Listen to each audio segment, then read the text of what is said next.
हाथी घोड़े तोप तलवारें फौज तो तेरी सारी है। देखिए औरंगजेब एक बदनसीब शासक हुआ करता था। अब मैं आपको बता रहा हूँ कि मैं उन्हें सोच क्यों कह रहा हूँ, मैं उन्हें एक विचारधारा क्यों कह रहा हूँ, मैं उन्हें प्रेरणा क्यों कह रहा हूँ। हाथी घोड़े तोप तलवारें फौज तो तेरी सारी है, पर जंजीर में जकड़ा राजा मेरा अब भी सब पे भारी है। ये डायलॉग मूवी छावा का है, जिसमें कि कवि कलश ने ये बातें कही हैं छत्रपति संभाजी महाराज के लिए। हाल ही में आई इस मूवी ने बॉक्स ऑफिस पर बहुत बड़ा काम किया है और ऑडियंस को प्रभावित करने में भी सफल रही है। इस मूवी को देखने के बाद ऑडियंस के मन में एक ही सवाल बार बार उठ रहा है, और वो ये है कि क्या इस मूवी में दिखाए गए पात्र वास्तविक हैं? क्या इस मूवी में दिखाए गए कैरेक्टर वास्तविक हैं? क्या वास्तव में औरंगजेब ने संभाजी महाराज की इतनी दर्दनाक हत्या की थी? क्या उन्होंने संभाजी महाराज को इस हद तक तड़पाया था, इस हद तक टॉर्चर किया था और बाद में उनकी हत्या कर दी थी? आखिर क्या कारण था इन दोनों के बीच के संघर्ष का? इस वीडियो लेक्चर में आज बड़े शॉर्टली और खुले शब्दों में हम इन्हीं बातों को समझने का प्रयास करेंगे। नमस्कार, मैं शुभम आप सभी का आपके अपने इस YouTube चैनल सिन्हा क्लासेस पर बहुत बहुत स्वागत करता हूं। उम्मीद है आप सभी ठीक हैं, स्वस्थ हैं और आने वाली होली का आनंद जरूर लेने वाले हैं। सबसे पहले आप तमाम दर्शकों को बहुत बहुत शुक्रिया कि आपने सिन्हा क्लासेस के साथ अपना प्यार और साथ बनाए रखा है। उम्मीद करता हूं कि मैं आगे भी आपको ऐसे कई मौके देता रहूंगा जिससे कि आप अपना प्यार और साथ बनाए रखेंगे और उसे दुगना करेंगे। तो आइए टॉपिक पे पहुंचते हैं। Now come to the point. तो सबसे पहले ये समझते हैं कि औरंगजेब और संभाजी महाराज थे कौन। संभाजी महाराज छत्रपति शिवाजी महाराज के बड़े बेटे थे और छत्रपति शिवाजी महाराज के बाद इन्होंने ही मराठा साम्राज्य स्वराज्य की जिम्मेदारी अपने कंधों पर ली थी। ये एक कुशल योद्धा थे, दिमाग से काफी तेज थे। अगर आपने इस मूवी को देखा है तो उसमें आपने कैरेक्टर विक्की कौशल को देखा ही होगा। औरंगजेब एक मुगल सम्राट था, जैसे कि हम सब जानते हैं, और कई एक्सपर्ट्स, कई राइटर्स तो यहाँ तक लिखते हैं कि औरंगजेब एक बदनसीब शासक हुआ करता था। उसने कई बार जिंदगी में बहुत अच्छा काम करने का सोचा, कई बार उसने अपनी नीतियों में बदलाव करने का सोचा, कई बार उसने ऐसा सोचा कि वो अपनी जिंदगी में बतौर एक राजा कुछ अच्छे डिसीजंस लेगा, लेकिन स्थितियां, सर्कमस्टांसेस, परिस्थितियां, समय ऐसा रहा कि उसने कभी अपने जीवन में कोई सही फैसला नहीं ले पाया, एक निर्णायक फैसला नहीं ले पाया। कई राइटर्स तो यहाँ तक लिखते हैं कि उसके अंदर फारसाइटिंग की भी कमी थी। एक राजा के अंदर दूरदर्शिता जैसा गुण होना बेहद जरूरी है और माना जाता है कि औरंगजेब में इसकी बहुत कमी थी। औरंगजेब एक ऐसा शासक था जिसके बारे में यह कहा जाता है कि वो साम्राज्य विस्तारवाद का अनुसरण किया करता था और उसका शासन, उसकी नीतियां इस्लामी रूढ़िवादिताओं पर आधारित थी। अब इन दोनों के बीच, औरंगजेब और संभाजी महाराज के बीच किस तरह का संघर्ष था? अगर आप ऐसा सोचते हैं कि इन दोनों के बीच कोई व्यक्तिगत संघर्ष था तो आप गलत सोचते हैं। दरअसल संभाजी महाराज और औरंगजेब के बीच कोई व्यक्तिगत संघर्ष नहीं, बल्कि ये दो बड़ा राजनीतिक संघर्ष था। ये संघर्ष था दो बड़े राजनीतिक नीतियों का। ये संघर्ष था दो बड़े शासकों की शासन नीतियों का। ये संघर्ष था दो बड़े शासक के धार्मिक विचारधाराओं का। एक टेबल से मैं आपको समझाने का प्रयास करता हूं कि आखिर क्या कारण थे और क्या वजहें थी इन दोनों के बीच के टकराव और संघर्ष की। देखो, मैं तो कहूंगा कि संभाजी महाराज केवल एक इंसान नहीं थे, बल्कि वो खुद अपने आप में एक सोच थे, एक विचारधारा थे।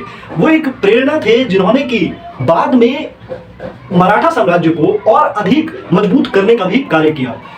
गूजबम्स हो रहे हैं, अगर आप भी इस वीडियो लेक्चर को सुन रहे हैं तो शायद आप महसूस कर पा रहे होंगे। फिलहाल मैं आपको यह समझाने का प्रयास करता हूं, फिर मैं आगे बढ़ूंगा कि संभाजी महाराज और औरंगजेब के बीच का जो संघर्ष था, इन आधारों पर अगर मैंने बहुत कॉन्क्रीटली लिखने का प्रयास किया है, इन आधारों को समझने के बाद आप ये समझ पाएंगे कि इन दोनों के बीच संघर्ष क्यों था। सबसे पहले समझिए कि राजनीतिक दर्शन कैसा था। संभाजी महाराज स्वराज्य और स्वतंत्रता के समर्थक थे। उनका मानना था कि स्वराज्य पर आधारित शासन होना चाहिए और स्वतंत्रता होनी चाहिए, कोई किसी की गुलामी नहीं करेगा और स्वराज्य होना चाहिए। स्वराज्य का मतलब यहाँ पर मराठा साम्राज्य के स्वराज्य का मतलब ही था स्वशासन, खुद पर शासन, ना कि कोई बाहर से आए और हम पर शासन करे, हम पर तरह तरह के टैक्सेस लगाए, इस तरह के कुछ ना हो, बल्कि स्वशासन हो और स्वतंत्रता हो। जबकि औरंगजेब की नीतियों को जब आप पढ़ेंगे तो वो केंद्रीकृत साम्राज्यवादी नीतियां अपनाता था। साम्राज्यवादी नीतियां अपनाने का सीधा सा मतलब होता है कि अपने साम्राज्य का विस्तार करना, बाय हुक और बाय क्रुक। लेकिन अपने साम्राज्य का विस्तार करना ये औरंगजेब की पहली नीति हुआ करती थी। अगर आप लोग धार्मिक नीति देखें तो मैं प्रत्यक्ष की बात करता हूं, मैं प्रमाण की बात करता हूं, मैं तथ्यों की बात करता हूं। अगर आप तथ्यों को देखेंगे, अगर आप तथ्यों को पढ़ेंगे तो आप पाएंगे कि संभाजी महाराज सभी धर्मों के प्रति सहिष्णु वाला व्यवहार रखते थे। यानी उनका मानना था कि सभी धर्म अपनी अपनी जगह पर सभी धर्म ठीक है, सभी धर्मों का सम्मान वो किया करते थे। जैसा कि अगर आपने छावा मूवी देखा है तो उस मूवी में भी एक सीन दिखाया गया है जिसमें कि संभाजी महाराज ये कहते हुए नजर आ रहे हैं औरंगजेब को कि तुम मराठाओं की तरफ आ जाओ, तुम्हें अपना धर्म नहीं बदलना पड़ेगा। लेकिन अगर औरंगजेब की बात करें तो वो कट्टरपंथी इस्लाम शासन पर विश्वास करता था। माना जाता है कि वो काफी कट्टरपंथी इस्लाम शासक हुआ करता था। उसकी जो नीतियां थी वो काफी कट्टरपंथ नीतियां थी, जो खासकर इस्लामी रूढ़िवादिता जो होती है उस पर आधारित हुआ करती थी।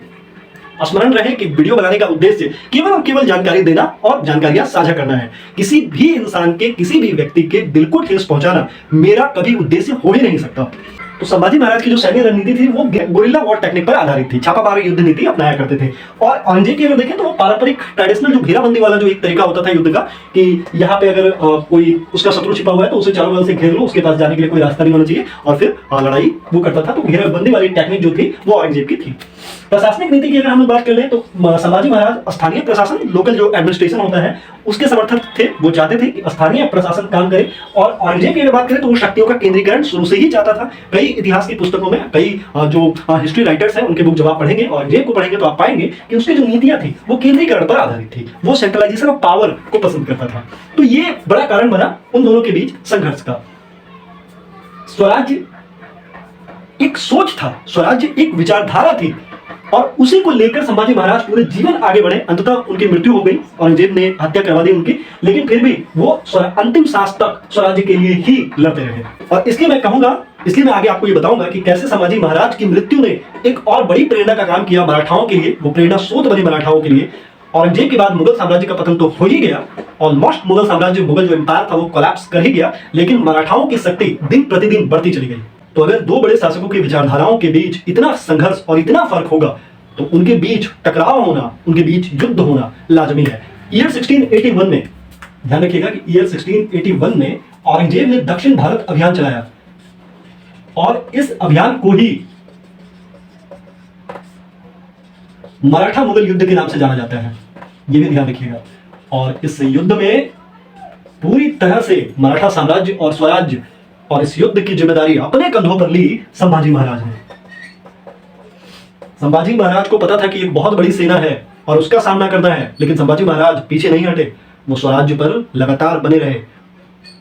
उन्होंने ठान लिया था कि जान जाए तो जाए, लेकिन स्वराज्य हासिल करना है, और इसलिए वो आगे बढ़े। उन्होंने युद्ध किया 1689 तक पूरे जोशो खरोश के साथ उन्होंने इस संघर्ष को बरकरार रखा। लेकिन 1689 में कुछ विश्वासघातियों के कारण मुगलों के द्वारा उनको कैद कर लिया गया। कहते हैं कि कैद कर लेने के बाद उन्हें औरंगजेब के पास लाया गया था, और औरंगजेब ने उसे प्रस्ताव दिया था इस्लाम धर्म कबूल करने का। औरंगजेब ने उसे प्रस्ताव दिया था मुगलों की तरफ आ जाने का, लेकिन संभाजी महाराज ने मुगलिया विचारधारा को ठुकराते हुए इस्लाम धर्म को नहीं कबूला, और मृत्यु तक पहुंचा देने वाले दर्दनाक टॉर्चर को स्वीकार किया। माना जाता है कि 40 दिन तक विभिन्न प्रकार से संभाजी महाराज को टॉर्चर किया गया, उन्हें प्रताड़ित किया गया, यातनाएं दी गई, और अंत में उन्हें मार दिया गया। इस पिक्चर में जो दिखाया गया है वो तो एक पार्ट है बस। वो जो आप देख रहे हैं, जो टॉर्चर वाला पार्ट दिखाया गया है अंतिम के 5-6 मिनट, वो तो बस एक भाग है। वास्तविक टॉर्चर तो इस हद तक था कि उनको मार देने के बाद उनके शरीर के टुकड़े टुकड़े कर दिए गए और नदी में फेंक दिया गया। हुआ क्या? हुआ ये कि संभाजी महाराज के बाद भी, अब मैं आपको बता रहा हूं कि मैं उन्हें सोच क्यों कह रहा हूं, मैं उन्हें एक विचारधारा क्यों कह रहा हूं, मैं उन्हें प्रेरणा क्यों कह रहा हूं। संभाजी महाराज के चले जाने के बाद भी मराठा साम्राज्य ने संभाजी महाराज के बलिदान और त्याग को अपने दिल में जिंदा रखा और लगातार मुगलों के साथ संघर्ष करते रहे, लेकिन स्वराज्य की अपनी विचारधारा से पीछे नहीं हटे। देखो, अगर आप हिस्ट्री की पढ़ाई करते हो तो आप कई जगहों पर ये बातें आपको मिल जाएंगी कि औरंगजेब के कोलैप्स के बाद ही मुगल वंश का कोलैप्स हो गया, उसका पतन हो गया। जो मुगल शासन था वो लगभग खत्म हो गया। लेकिन संभाजी महाराज के बाद मराठा साम्राज्य खत्म नहीं हुआ, उल्टा समय के साथ और मजबूत होता चला गया, क्योंकि उनके इरादे और मजबूत हो गए, उनकी प्रेरणा और अधिक हो गई। इसलिए मैं बार बार कहता हूं कि मन के जीते जीत है, मन के हारे हार। अगर आपने मान लिया तो हार है, और ठान लिया तो जीत। तो अगर आप भी किसी एग्जाम को जीतना चाहते हैं, मास्टर करना चाहते हैं अपने एग्जाम को, तो इस वीडियो लेक्चर को देखना बिल्कुल मत भूलिएगा। ध्यान रखिएगा कि मैंने ये वीडियो केवल और केवल जानकारी देने और जानकारी को साझा करने के लिए बनाया है। मेरा उद्देश्य कभी भी किसी के भी फीलिंग्स को या किसी के भी दिल को हर्ट करना या ठेस पहुंचाना कतई नहीं था। सिन्हा क्लासेस के एक और एपिसोड में आपसे फिर मुलाकात होगी। स्वस्थ रहें, सुरक्षित रहें। जय हिंद।